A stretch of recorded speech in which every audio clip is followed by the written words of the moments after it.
For today's video, man, it has to be a story time. It has to be a story time. I've been thinking about a lot of things, about what I want to do, what I want to accomplish, and how I got here, and what I want next for my life, for my future. So today I'm basically telling you a story time about myself. Like, I really been through that, and I really experienced that in my life when I was a teenager. I was about 10 years old. I really want to keep it to myself, but I have to let you guys know sometimes, like, you really going through tough times. You don't know what it is really, but it's that one thing that you have to let it out so everybody can hear, like, about how you feeling. Because if you hold it in, I mean, you're gonna go through depression, anxiety, all of that. I don't want to deal with all that stuff. Like, you feel me? You hold it in, but you don't want to let anybody know about what you're going through. Main key is to let that out. Like, if you don't let it out, like, within yourself, like, letting anybody know about what you're going through, about what your life has been. But you guys, y'all don't know my story yet. I'm gonna open up myself today to let you guys know what I've been through. First of all, man, I'm Haitian. It's on my wrist. If you can see, what does it say? I'm 100% Haitian, 100% Haitian. I was born in Haiti. Speaking to you guys about my story, I wouldn't say that I've been abused, but like, there's one thing that, you know, that will always be in my heart, like, and I would say to myself, like, damn, like, I'm really blessed. Like, you feel me? There's people out there that don't really make it, that been through that and didn't make it, but I made it. It happened to so many people in the world, I bet, but some of them didn't make it. Some of them didn't get to go back to see their family. Some of them was able to, but I'm one of those persons that went back home to see my family after what happened to me. Tell you my story fully. I was born in Haiti. I came to the state when I was about 10. I would always see my parents hustle. They always was hustling. As Haitian, we hustle. That's what we do. We hustle. We don't care about any other things. We don't care about what you say about us. Our mindset is like a grind mode. Like, we when it comes to grind, we grind hard. Like, any things that we set our minds to do, we're gonna do it. And that's one thing about us that I really like about our culture. We do whatever it takes to feed our family. We do whatever it takes to feed ourselves, no matter what it is. I remember majority of that time, and you won't believe it. When I was 10 years old, I got kidnapped when I was in Haiti. That night when I got kidnapped, there was a party at my house. One of my mother friends was throwing a party at the house. A friend from work, a friend from her job. In Haiti, my parents was doing really good. Like, you know, my father was a businessman. My mom was a nurse. They worked hard. They accomplished what they had to accomplish, you know, in Haiti. So I want to say thank you to them. Without them right now, I wouldn't be here. So I want to say thank you to my father. I want to say thank you to my mother. And last but not least, my brothers. Without them, I wouldn't be who I am today, for all the advice that they have been giving me. I want to say thank you. And, you know, when I was in Haiti, I got kidnapped, man. So she asked my mom, of course, my mom approved, that she could have a party at the house. But before the party even started, the crazy thing is, a strange guy came to the house. A strange guy came to the house. But listen here, but he came to the house. It was just 4 of us, though, that night. It was just me and my 3 other cousins, but they were older than me. So a strange guy came to the house that afternoon, asking for my dad. I didn't know who he was, neither my cousins. He asked for my father, to ask for how was he doing. Oh, I haven't heard from Mr. Boulevard in a while. Is everything okay? When is he coming back? In my mind, I was wondering, like, what the hell? Like, what is this guy asking all those questions about my father? Like, what's going on? Like, I didn't know any better. I was young. You know, told him that my father wasn't home. Fast forward, party started. Everybody's having a good time. I'm messing up on girls. Best night of my life. It's in December, Christmas time, on the 24th. I would always remember this day for the rest of my life. It happened December 24th. I was having the best time of my life, bro. Like, I was just chilling. I was just, you know, just having a good time. I'm dancing up with girls. I'm having a good time. I'm eating good. Everybody's having the best time of their life, bro. You feel me? Everybody's having a good time. The party's over by 11 o'clock. You know, everybody went home.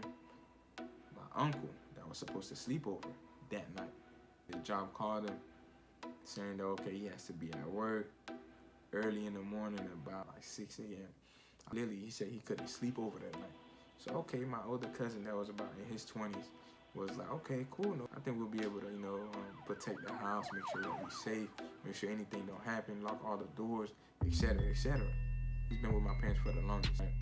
So my oldest cousin, which was in his 20s, was responsible, for us to make sure that we okay, to make sure that we're safe. Normally I sleep with my mom. Whenever my dad in the state, I would sleep with my mom. But thankfully that night my mom wasn't home. Because she was home, anything worse could have happened. So I thank God for that moment. I thank God every day that she wasn't home that night. Because, who knows? As a mother, you know what you need to do to protect your child. You know what you're going to go through at that moment to protect your child. And you don't want to see it. You don't want to experience it. So I thank God for that moment each and every day. I'm sleeping in my mother's room in the middle of the night, about 2 a.m. to be exact. I'm hearing a bunch of noise coming out from the kitchen. My cousin begging for help in the middle of the night, 2 a.m. Nobody came through to help out. I don't know what woke me up that night. I don't know how in the world that he heard anything coming from the outside, that somebody trying to break it in the house. Extremely hard, bro. So I woke up. Normally when I go to sleep, I like to sleep comfortable. I like to sleep with my boxers on and my little tank top. So that night, guess what I did? I slept with my little boxer and my tank top on. And something told me to wake up, like what is going on? Like where that noise is coming from. So I walked out the room, went to the kitchen. I'm like, yo, Gene, what's going on? Like, why you banging on the door?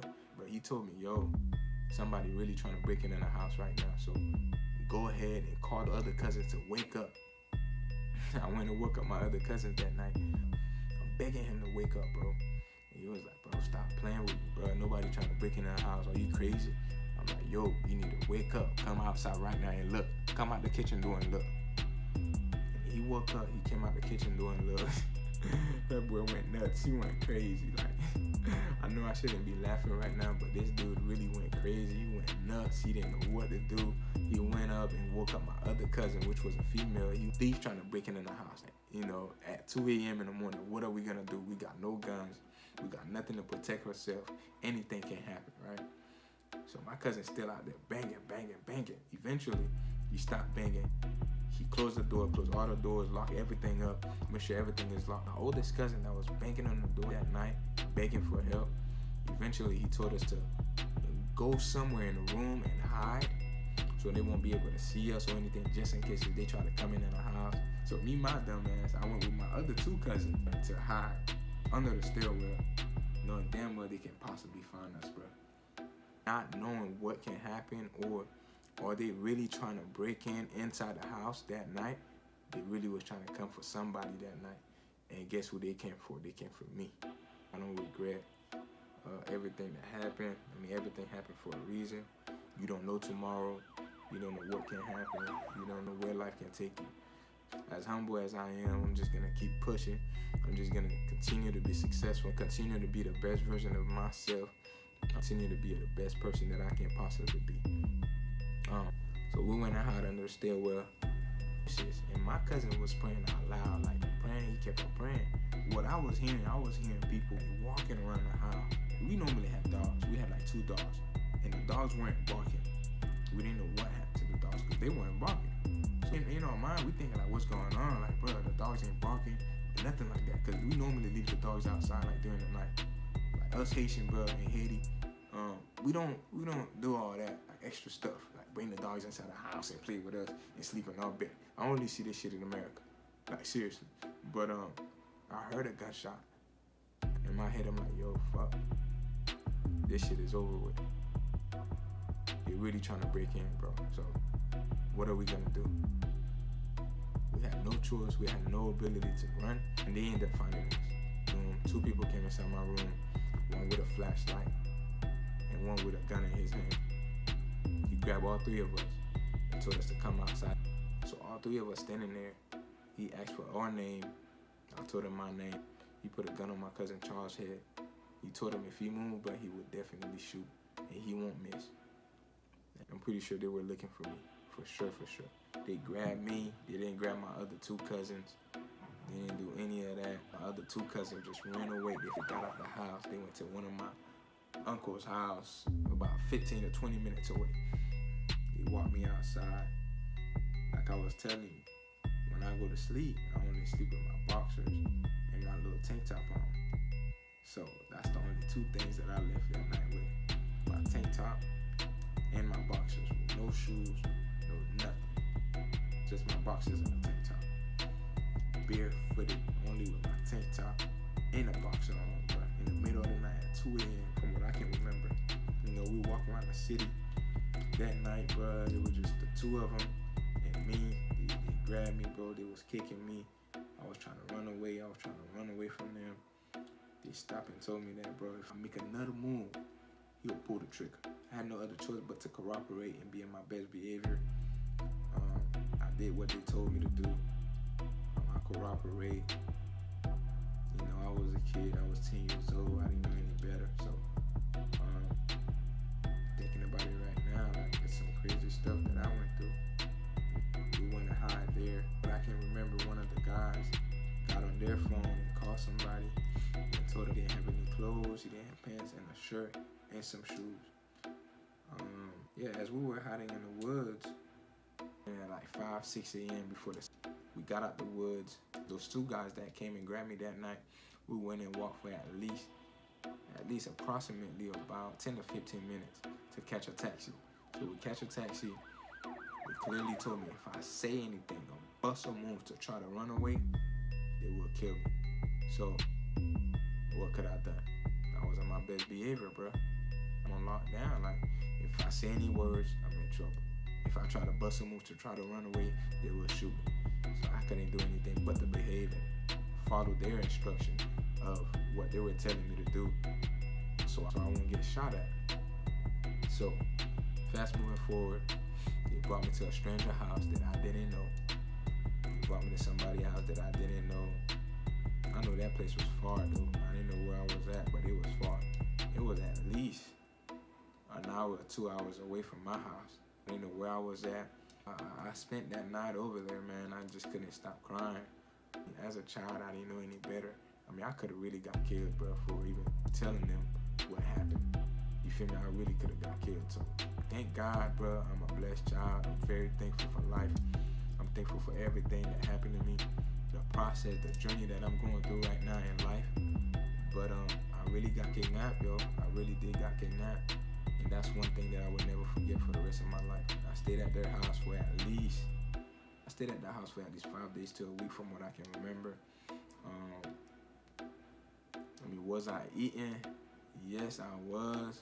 But not like that. Like, you know, food wasn't tasting good to me at the time. Like, anything that I eat, it wasn't tasting good because I was missing my mom so much. I was missing my family. Like, one time I got in touch with my mom, and I was just hearing her voice, but I just couldn't stop crying, bro. Like, you feel me? And my mom was at work that night. Like, if you really think about it, and that morning she comes home from work, you know, she heard that her son has been kidnapped. So imagine as a mother right now how you really feeling. So I already know what my father been through. My father wasn't eating, from what I heard. Money wasn't enough. They kept asking for more. My journey is in life is, you know, that the fact that I'm telling you my story, somebody else that's watching this video, I don't know. I guess somebody across the world, across the country, wherever you may be at, don't be afraid, bro. Don't be afraid to speak. Like, you feel me? Like, I'm using YouTube as a platform for me to speak, for me to have a voice. So please do that, bro. Like, if you're really going through something, bro, like, let somebody know, bro. Talk to somebody. Tell them what you going through. Tell them how you feeling. You know what I mean? So this is my story of me getting kidnapped. It's crazy, bro. Anything could have happened because I was so young and I didn't know what was going on. I didn't know what this world was into. I didn't know what life was. I didn't understand anything. So that night, he didn't bring me home, but my uncle came and got me from them. He dropped me off halfway so my uncle could come by and pick me up.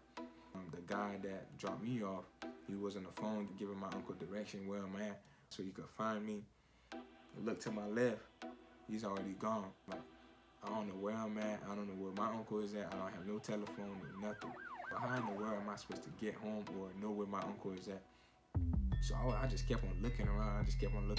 Eventually, I seen my uncle, and yelled his name out loud so he could hear me. So that night I came home, everybody was excited to see me. I was paranoid, bro, to even sleep at the house that night. To tell you the truth, I was really paranoid that night to even sleep at the house. So that tells you what, bro. I was really paranoid. So a couple of days I was at the house, paranoid. Anything can happen, bro. I'm scared as hell, bro. Like I could not sleep, bro. I really could not sleep. So I guess a couple of days later, we finally found my destination to really stay in America. But before then, I would always come every summer. It's a land of freedom. It's a land of plenty of opportunities. So I'm gonna just keep on grinding and find that opportunity that I can make a change, so I can make a difference. So I came to America. I was traveling since I was like 7 years old or 6 years old. So I was always coming to America every summer, to come and see my cousins, come and see my other side of the family that I've never really seen before or never had a relationship with. So I was able to do that, to come every summer and spend time with them for like 2 or 3 months before I go back to Haiti for school. So came to America, stayed finally. I was so excited. That night coming to America, but did not sleep at all. I stayed up all night thinking like when the sun's gonna come up so I could leave this place. But I was so excited. Came to America, but I just stayed for good. Finally, you guys, that's my story. I just wanted to share that with you. Came to America, man. Stayed here. I only went to Haiti at this one time ever since I've been in America. I truly want to go back to visit. So it's my story, you guys. I got kidnapped when I was 10 years old, and this is me now. I want to say I appreciate each and every one of you guys for staying to even watch this whole video. If you guys haven't watched my previous videos, y'all go ahead and do that right now. Give me some love, give me a subscribe, like the video, comment, do whatever you want to do right now. So I appreciate you guys. This is my story, man. I'm out of here. I'm blessed. I'm thankful. I'm going to continue to be great. So appreciate you guys. I'm out of here. Peace.